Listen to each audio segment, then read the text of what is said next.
Ladies and gentlemen, we are about to get started soon. You can begin taking your seats. Thank you. Thank you.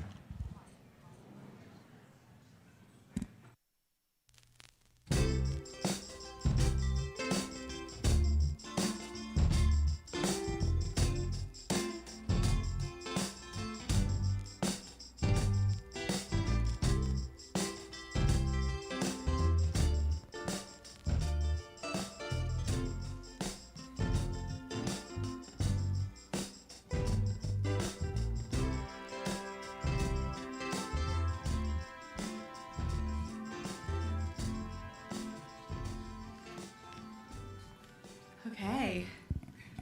Good morning, everyone. Welcome to the Department of Health and Human Services. We want to thank the students, representatives of medical schools, and leaders from prominent healthcare organizations who are joining us today for today's special announcement. We also want to thank members of the media in advance. So now, please welcome our Secretary of Health and Human Services, Robert F. Kennedy, Jr. Thank you.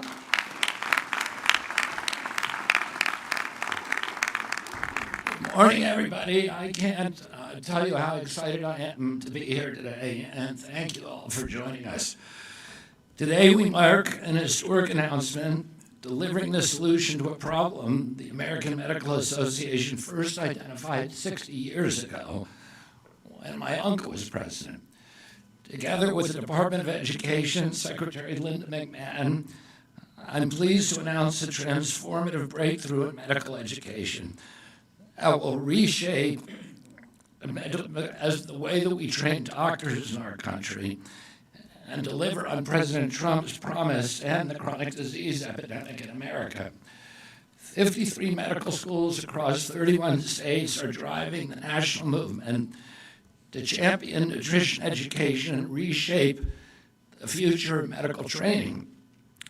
Beginning this fall, these schools will require every medical student to complete 40 hours of comprehensive nutrition education or competency equivalent before graduating. More than 30,000 physicians each year will now graduate equipped with nutrition education to help prevent, treat, and reverse chronic disease. This is how we implement the MAHA agenda. This is how we make America healthy again. I want to give a special thanks to Florida Congressman Vern Buchanan for being a champion for nutrition. He told me this morning that he's spent 40 years advocating for this.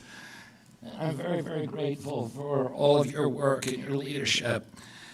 And he authored a letter to the accreditors last fall supporting our nutrition efforts. I also want to thank Indiana Senator Jim Banks, Wisconsin Senator Ron Johnson, North Dakota Senator Kevin Kramer, and South Carolina Congressman Sherry Biggs, and Florida Congressman Aaron Bean. And I also want to thank three people in the audience, Marty McCary, our extraordinary FDA commissioner, Dr. Oz. Dr. Oz ran for president successfully at his medical school on this issue, on getting more nutrition education in the school. And Jay Bhattacharya is doing an amazing job, both as NIH administrator and recently as a CDC's acting administrator.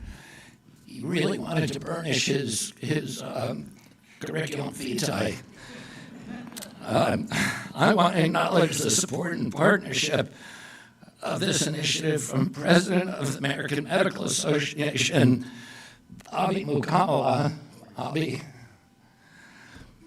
and the President and CEO of the Association of the American Medical Colleges, Dr. David Scorton, and the President of the American Association of Colleges in Osteopathic Medicine, Dr. Robert Kane.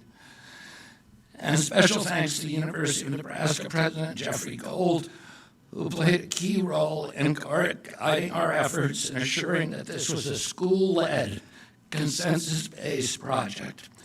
Florida State University President Richard McCulloch and Dean Alma Littles, who, along with Dr. Gold, were the first to encourage and embrace this tremendous initiative. Thanks to the deans and senior officials representing 53 medical schools, as well as leaders in medical accreditation who have been working on this exciting announcement that we're going to unveil later in the day. And special thanks to Dr. Travis Smith and Sam Waters for their relentless work to make this a reality. Thank you all for being with us today. We know why we are here. Chronic disease is overwhelming our country, and it is accelerating. We spend when my uncle was president, we spent zero on chronic disease in this country. Today, we spend $4.5 trillion a year on healthcare, and 90% of it goes to managing chronic disease. Poor nutrition is often at its core. 6 in 10 American adults live with at least one chronic disease. 4 in 10 live with 2 or more. 38% of our teens are pre-diabetic or diabetic. Nearly 40% are overweight or obese. Almost 1 in 5 adults has non-alcoholic fatty liver cancer. When I was growing up, doctors rarely saw any of these conditions in children, and now they are commonplace.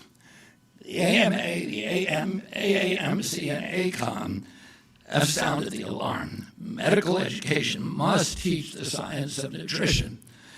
Yet today, the average medical student report receiving less than 2 hours of nutrition education every year, and that ends now. In conversation after conversation with leading researchers and medical school deans, I heard the same message. America's academic institutions stand ready to lead. They want to bring the full weight of American science to this crisis, and they want to move faster than anyone thought was possible. Our doctors are among the most dedicated and professional in this country. They chose this calling to heal. The leaders in this room are not the obstacles to reversing chronic disease. They are the solution. Today's announcement strengthens the doctor-patient relationship. It equips physicians to work hand-in-hand with dietitians and other health professionals. And it shifts our system toward prevention instead of perpetual prescriptions, with the promise to lower healthcare costs in the process and to give us higher quality and better health. To accelerate this effort, HHS will invest $5 million through a multi-phase NIH Nutrition Education Challenge, thanks to the leadership of Jay Bhattacharya. We will support curriculum development and fund clinical training in gold standard science.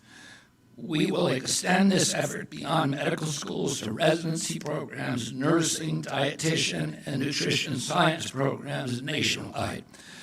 To be clear, today's announcement is not the Trump administration dictating medical curricula. Today represents a mutual recognition that HHS and leaders in American medicine can come together to advance shared goals and interests. After months of seeking feedback, we landed on a clear standard, a minimum of 40 hours of nutrition education across all 4 years of undergraduate medical education. For schools that felt competency-based learning was a better benchmark for mastery, we partnered with national experts and those medical schools to build a framework grounded in gold standard science. 71 evidence-based competencies across 10 domains. These competencies are not a curriculum, and they are not a mandate. They are one resource among many and a non-exhaustive list. This morning, we unveiled a public website, hhs.gov/nutrition-education. That's hhs.gov/nutrition-education. If you visit this website, you can see whether your alma mater or the medical school you're considering is on the list. And you can click through to see medical school commitments and their plans for putting nutrition in the classroom. This website is not just about us championing their efforts. It's a public commitment from these institutions to hold themselves accountable.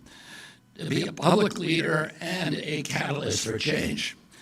Additionally, the HHS Office of the Assistant Secretary for Health, led by Admiral Brian Christine, will soon require the more than 5,000 officers in the Commissioned Corps of the U.S. Public Health Service to complete continuing nutrition education as part of their professional requirements. Admiral Christine and his team will convene national experts in the coming weeks to ensure that our Commissioned Corps is equipped with the leading science to best serve the country. At HHS, we are leading by example. This is how the movement starts. If your school is not on today's list, that does not mean the door is closed. We welcome you, we encourage you, we expect you to step forward.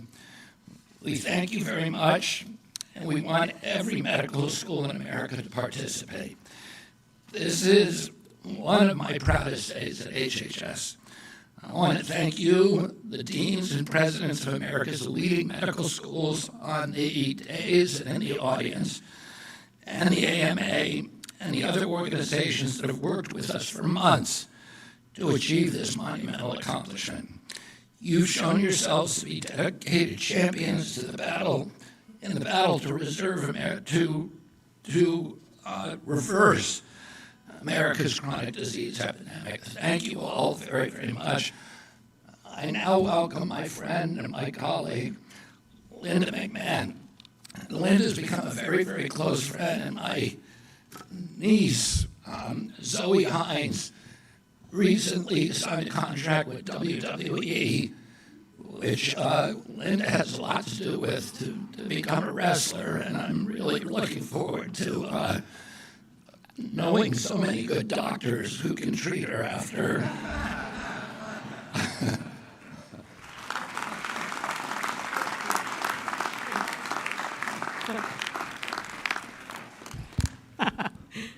Not the segue I expected, but then we never know with Secretary Kennedy. So thank you so much, Bobby. It's a pleasure for me to be here this morning.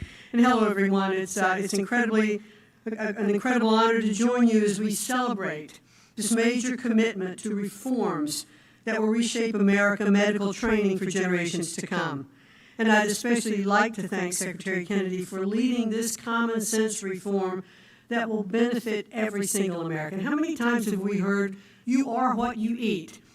Well, some days I'm kind of proud of that, and other days I'm going, man, I'm going to be rough tonight because this was not a good day for eating for me. But we really do have to focus on our nutrition. It is so incredibly important. We know that there are certain foods that cause inflammation, and how much of the different diseases that we see today are just really inflammatory responses. Today's announcement puts nutrition and prevention front and center in how we train tomorrow's doctors and healthcare leaders.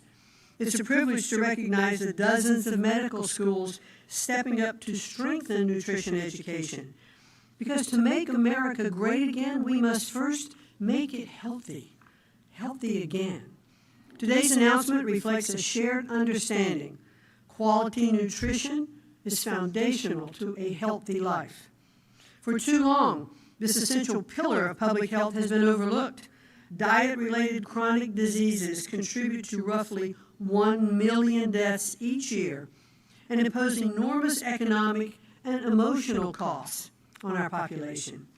And a staggering 14.7 million school-aged children today suffer from obesity. On average, medical schools have required only about 2 hours of nutrition education to earn a diploma. 2 hours. All despite strong evidence indicating that nutrition is a powerful tool for preventing disease.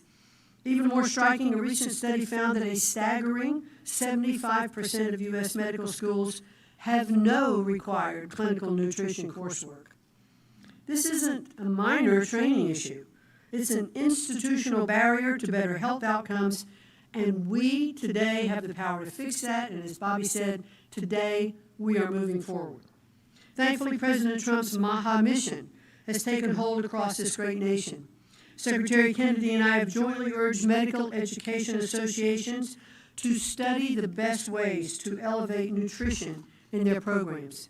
In Congress, members from both parties have called for stronger nutrition competencies in medical education.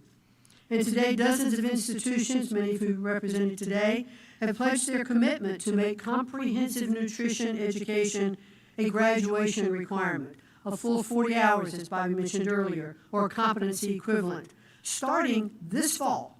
So we're not wasting any time, starting this fall. We respect the independence of medical schools and accrediting bodies, and the Department of Education will never mandate curriculum. That's not our job. But we can and will spotlight promising evidence-based models, convene leaders who are improving health outcomes, and celebrate institution-driven curricular reforms that are reforming medical education. And while these commitments are groundbreaking, they're also rooted in just plain common sense. From adding required nutrition hours to integrating competencies across all 4 years and revising assessments, these actions promise real progress toward our shared goal of a healthier America. I want to thank each school for your leadership in studying this issue and implementing these changes. I appreciate everyone involved, from faculty to policymakers, for your work as we make America healthy again. Your dedication to evidence-based nutrition education and strong partnership will deliver a healthier future for every single American. For those children today that we're seeing starting school, going to middle school, on to high school, and into higher education, let's make sure this generation doesn't get lost and left out of this strong nutritional refocus. And now it's my honor to introduce Dr. Bobby Mukamala, President of the American Medical Association, to talk more about this announcement. So thank you and welcome, Bobby. Thank you very much.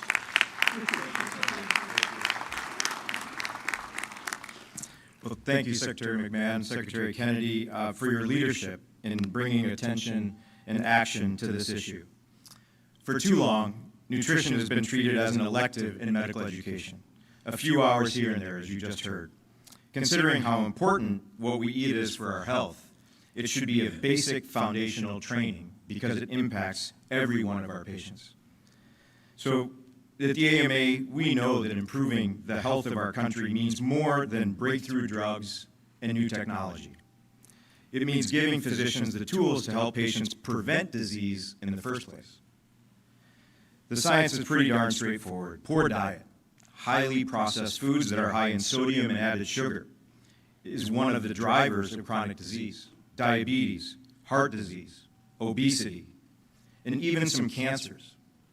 And yet, many physicians receive very little formal training on nutrition. That's not because doctors aren't interested. It's because these priorities in medical education need updating, and that's what you're going to hear here today. The good news is that change is here. As we'll hear today, there is real momentum to bring practical, evidence-based nutrition education into medical schools and residency training. Medical schools are rethinking their curricula. Health systems are starting to embrace the idea that food is medicine.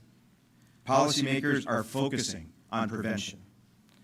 Let me be clear, this isn't about turning doctors into dietitians who are critical to taking care of our patients. It's about making sure that physicians feel confident having productive conversations with patients about nutrition, conversations that can truly change lives. I see this in my own practice. Patients are starting to ask me about food, weight, metabolic health, and I'm an ear, nose, and throat doctor. It's not being a primary care physician that's getting these questions to me. That tells us something. Every specialty needs a basic understanding of how nutrition affects health, and places like my hometown of Flint, Michigan, need to focus on getting access to real food. Recently, after 25 years in practice, I became certified in lifestyle medicine because I wanted more knowledge about food and sleep and exercise impact health. But imagine how awesome it would be to have had this training begin when I was in medical school. This is that paradigm shift. So I truly believe that pairing stronger nutrition education with this national focus on prevention will make meaningful, even transformational, difference in the health of our communities. So when physicians and patients learn about nutrition, we open the door to practical steps people can take right away. we move from reading and reacting about illnesses to preventing them. And the AMA is excited to help people live longer and better lives preventing disease. So thank you very much for including us in this immense, important effort. And now it's my honor to invite Dr. David Skorton up here. David?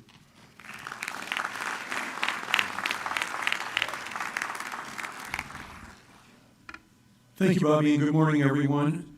And I want to add my thank you to Secretaries Kennedy and McMahon for the opportunity to be here today and for your sincere colleagueship on making us move forward. We value our partnership with HHS and education in working to make nutrition a meaningful and lasting part of medical education. This is a great example of an area where alignment between government and academic medicine can drive real impact for patients. I also want to thank our AAMC member medical schools that are here today. Just quickly raise your hand if you're representing a medical school here today. You can see all these folks who are here. Yes, thank you. The Association of American Medical Colleges, marking our 150th anniversary, represents all the accredited MD grantee medical schools and about 500 academic health systems and teaching hospitals. And we want to improve the health of people everywhere, and this is a very important way to do that. At the AAMC, we often take on critical efforts in tandem with others, and such is the case here today. In the case of nutrition education, I've also been very impressed with the efforts of our medical schools, and I am so privileged to be here today with many of them who just raised their hand in concert with leadership from Secretaries Kennedy and McMahon.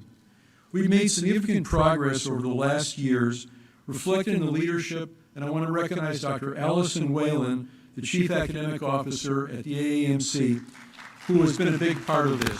Thank you for everything that you've done, Dr. Whalen.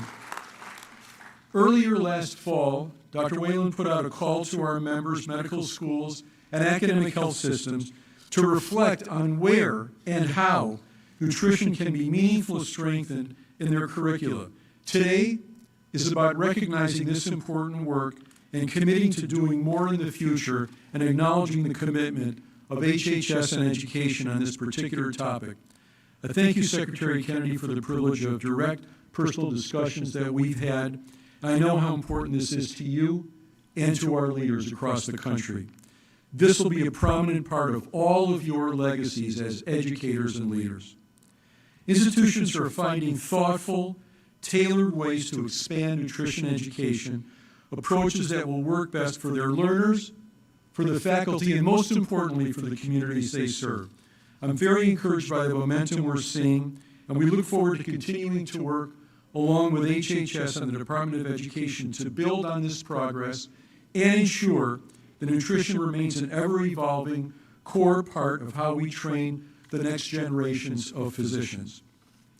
And now it's my honor to introduce my friend and counterpart, Dr. Robert Kane, who is the CEO and president of the American Association of Colleges of Osteopathic Medicine, because together, these are the physicians who are going to make this difference. Dr. Kane.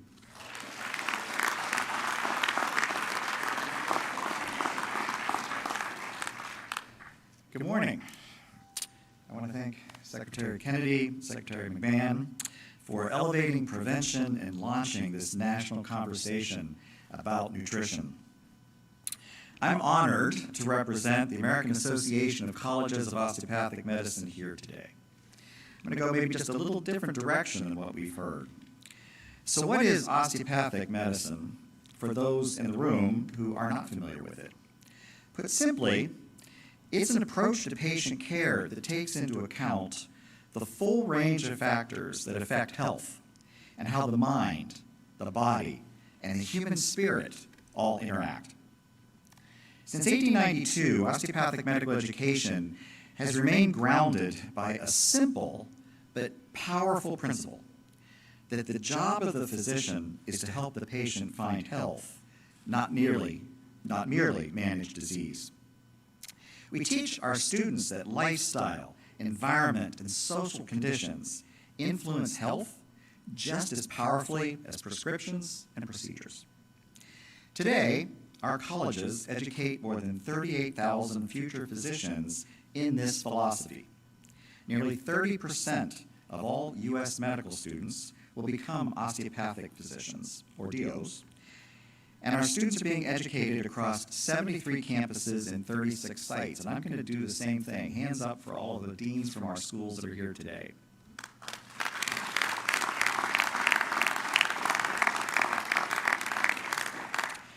More than half of our campuses are located in rural and underserved communities where prevention matters most. Now, that's not accidental. It's indicative of our roots. The community-based education model reflects who we are, the patients we care for, and where we serve them. In the United States, an estimated 80% of healthcare happens in these community-based settings, not in tertiary medical centers that tend to get the most attention. If we are serious about prevention and addressing chronic disease, nutrition must be part of the conversation in these spaces as well.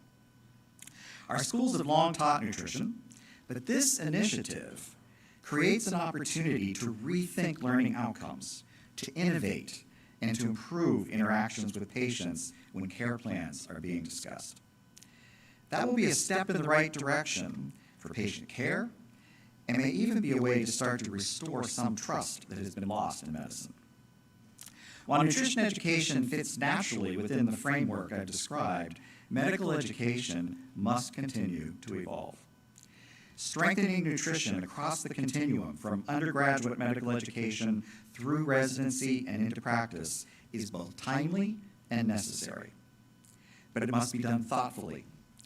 And to be successful, it needs to be integrated into a broader commitment to whole person care. Osteopathic medical education stands ready to partner with HHS and the Department of Education and other partners across the healthcare system to advance this effort and bring our unique experience to the table. Thank you for including us here today, and we look forward to contributing to a better, healthier future for the American people. And now I would like to introduce the final speaker, Dr. Jeff Gold, the president of the University of Nebraska.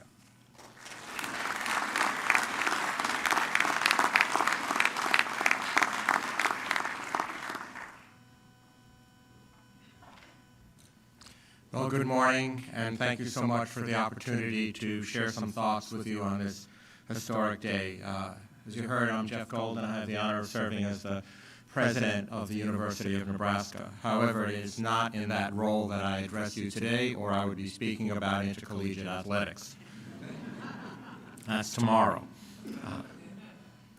I'm not speaking to you as a former member and chair of the board of the LCME or of the ACGME that accredit undergraduate and graduate medical education, or as the dean of a medical school or the chancellor of an academic medical center.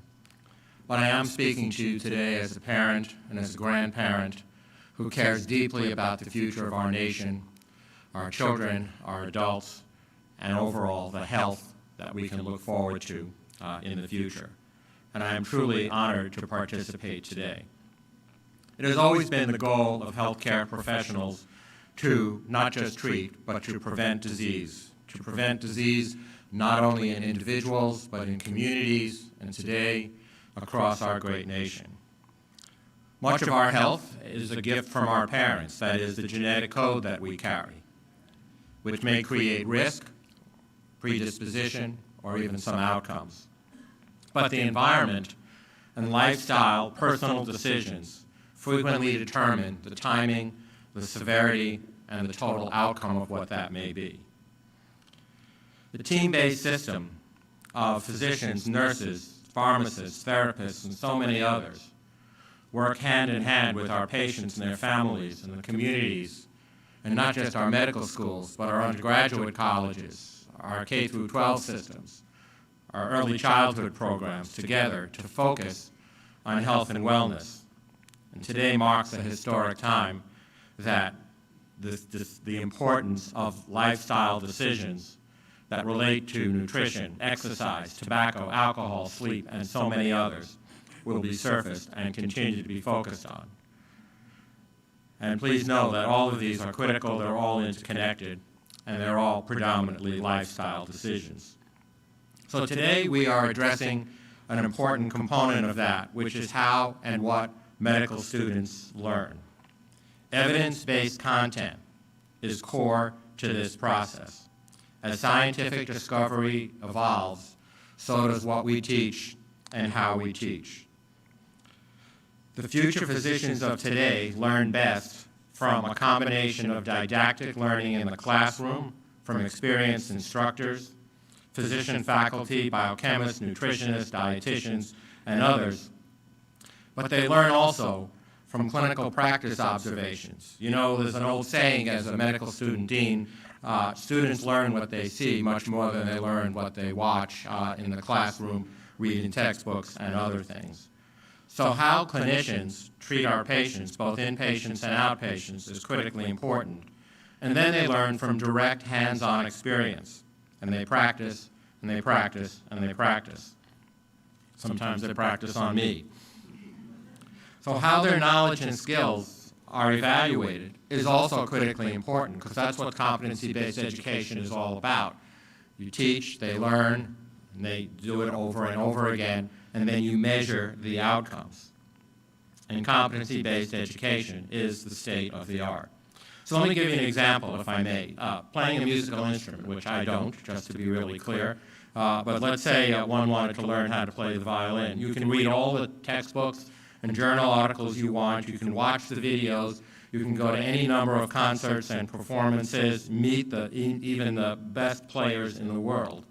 But until you are guided and have independent practice, periodic recitals, and assessment, it doesn't really stick, and you never really become the true professional that you need to be. So the process was to identify subject content experts, to have a burning platform, which we clearly do, a critical need, and then identify the long and short-term desired outcomes. So the short-term outcomes, of course, are to enhance knowledge and skill, to enhance diagnosis, treatment of malnutrition and other lifestyle-related illnesses, to identify curricular-based content that is foundational with quality, experience, and is evidence-based, to determine the best instructional modalities, because truthfully, medical students learn differently today than they did when I was a medical student, which was roughly when the dinosaurs roamed the earth. You know, some of us can reflect on that on this great podium today. And then to measure individual, institutional, community, and system-wide outcomes. And then to rinse and repeat and repeat and repeat. And to scale this from a single learner to a community to a national system of participation. This process, given the complexity of a medical education, typically takes years to complete. It requires the partnership of the accrediting bodies of both the UME and the GME and the CME communities. And I'm proud to tell you that with the leadership of the secretaries and so many others, that this was done in a matter of months and will be implemented as early as this coming fall. So in sum, I would tell you that this is truly a historic day, and I am incredibly honored to be standing with you and to play even a very, very small role in this process. Thank you very much for this opportunity.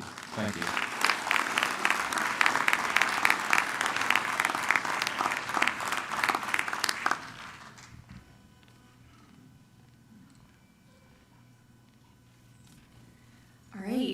Thank you to all of our incredible speakers. We will now be opening up for Q&A to our press here. Please keep your questions to the topic of today's announcement. And when you are called on, please stand, state your name and outlet so we know who you are. And I also have some of our great advisors with me today as well. So we will get started. Let's start with Arthur. Thank you.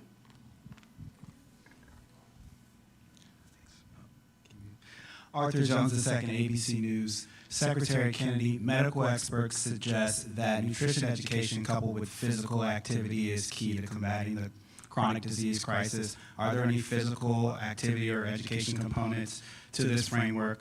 And since we're at an education event, Secretary McMahon, you've been in office for 1 year this week. President Trump has directed to move special education services to this agency, the Department of Health and Human Services. Has that started, and can you give us an update on that?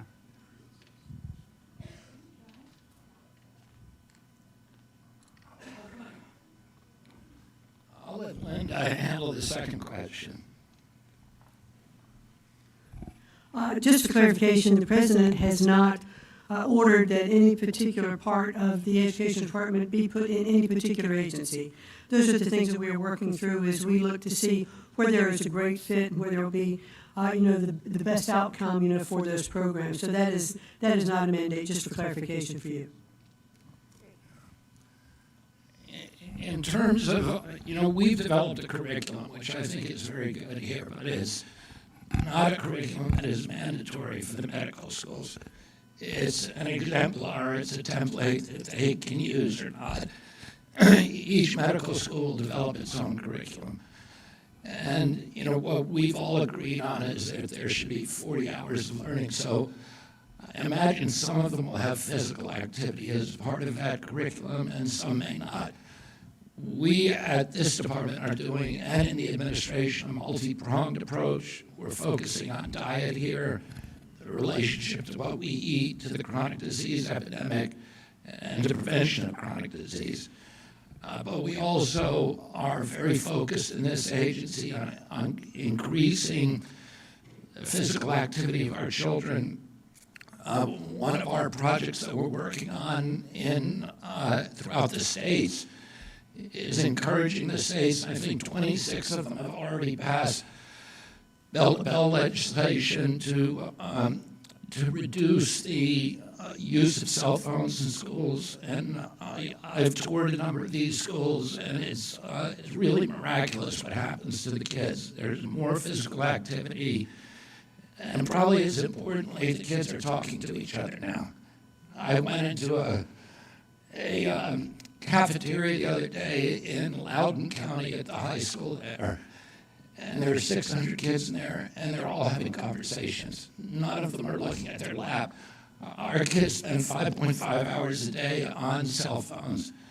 And what the parents said when I asked them is they said the kids are coming home now. They're not using the cell phones in the car. And they're having dinner with their families, and they're talking to them. Hopefully they're getting outside more too. We also have the Presidential Council on Physical Fitness, which will be in schools in 50 states by the autumn. And that is specifically focused on increasing physical fitness in our children.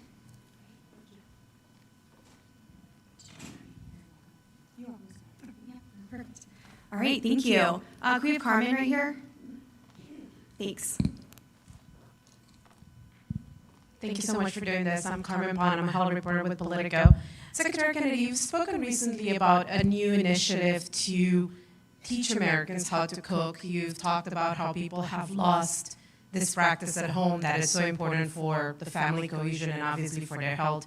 I was wondering if you can give us a bit more details about how that would work in practice. Would that be HHS? Would there be cooking classes? Can you give us more details of how that would be done in practice? Thank you.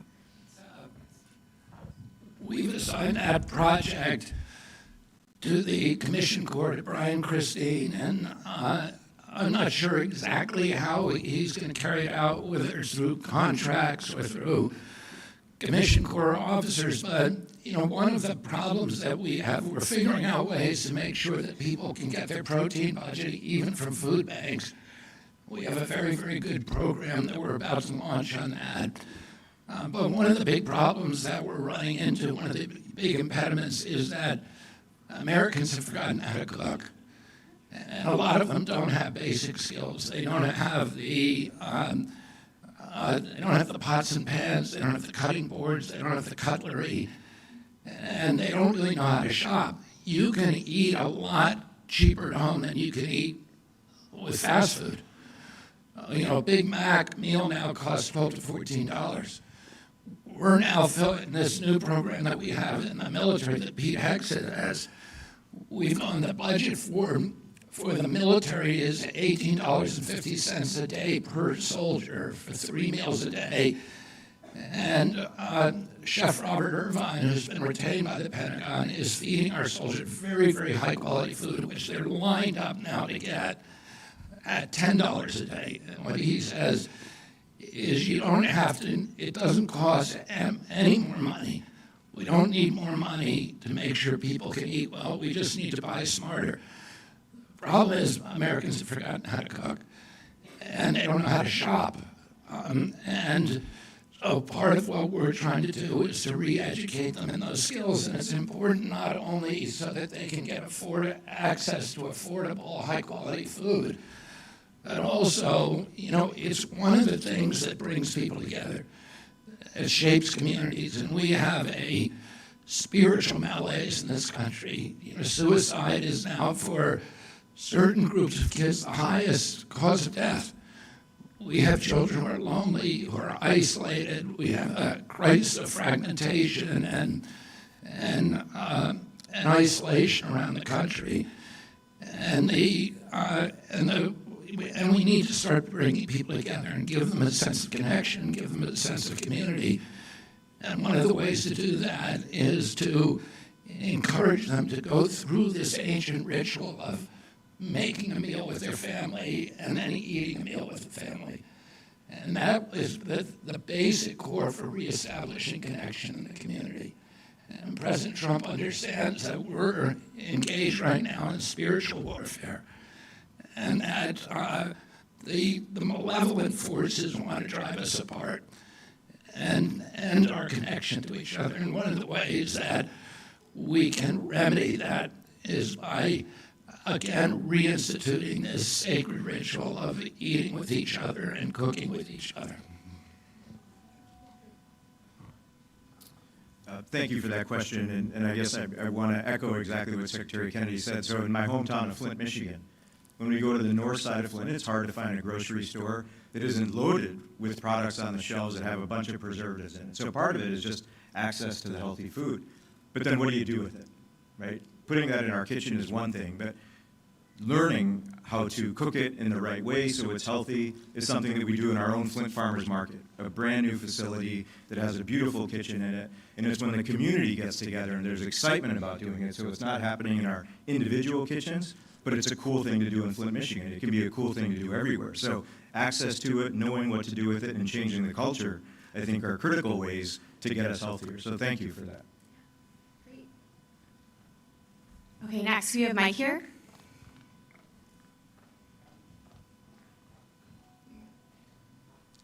Hey there, Mike Bender with New York Times. Secretary, you've mentioned before that schools without sufficient nutrition education may face funding cuts. I'm wondering if that is still on the table, and if you would like to propose similar changes to the medical school curriculum as it relates to vaccinations. I can answer this question if you'd like. Today's announcement is purely about a celebration, so this is purely highlighting the leadership of the schools and putting a megaphone behind their efforts. So, just to add, the issue of medical education, right? This is a 100% issue in polls. This is something that was clearly discussion for MAHA voters that we felt very compelled to push. I want to say what this event represents today is the result of hundreds and hundreds of conversations and good faith dialogue with people on the stage. And something I think that's become very clear to HHS is there's big, dramatic things that we can work together across the medical system between Secretary Kennedy, the administration, and leaders of the medical industry on areas of common agreement. And everyone on this stage, and frankly, everyone we have talked to in the medical industry, medical schools, AMA, AAMC, they agree, as they've said today, that the medical system has produced absolute miracles that's contributed to the innovation over the past 100 years that we could have never dreamed of, life expectancy increases. But we have an issue today where there has been a cascade of chronic disease, where 90% of this building's budget, and this building oversees the largest budget of any government in human history, is chronic disease that are tied to preventable lifestyle factors to a large degree. And that has been a lesson for us, and it's been a learning experience. There's real areas of common agreement. So there's no coercion coming from here. We're outside of the political campaign arena. We are rolling up our sleeves, working together. This is the start. And what we hope, and I think everyone on the stage hopes, is the result of additional impactful initiatives that we can work on together. And that is the energy that HHS and the White House is bringing to this. Okay, great. We'll take one more. We have any? Right here in the corner. Thanks.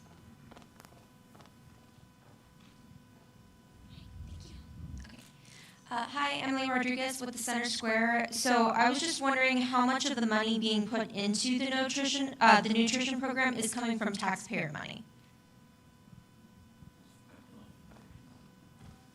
The NIH commitment?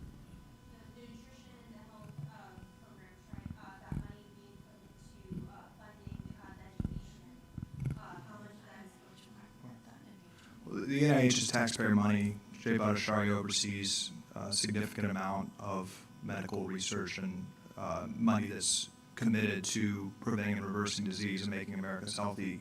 So that's one tier of a commitment that Director Bhattacharya has made to steer the NIH and work with the medical community. I think strongly agrees with this message to use the NIH, those taxpayer appropriated dollars, to prevent and reverse disease. So yes, it's taxpayer money, and I think it's very clear from the administration and another example of, I think, great alignment with people on the stage that we want to figure out how to use that money to spur curiosity and spur solutions to reverse the root cause of chronic disease. All right. Thank you, everyone, for coming, and thank you to all our incredible speakers. Have a great day. Thank you.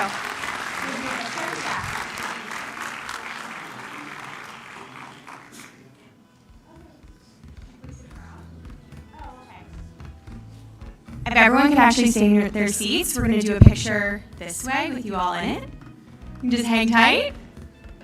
Sorry, yeah, okay, great. So then, Just walk around and stand up front. okay.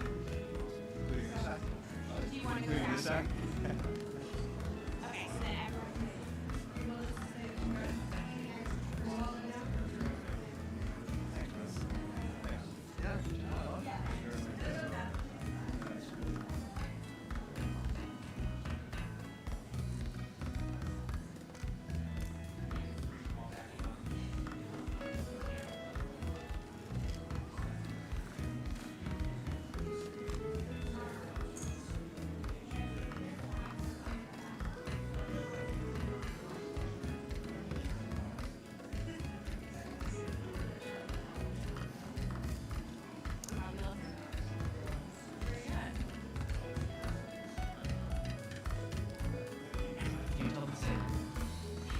can everyone please stand up for us?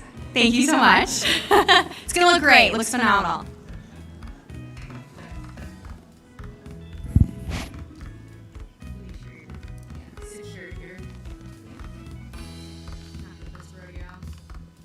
Okay, everyone.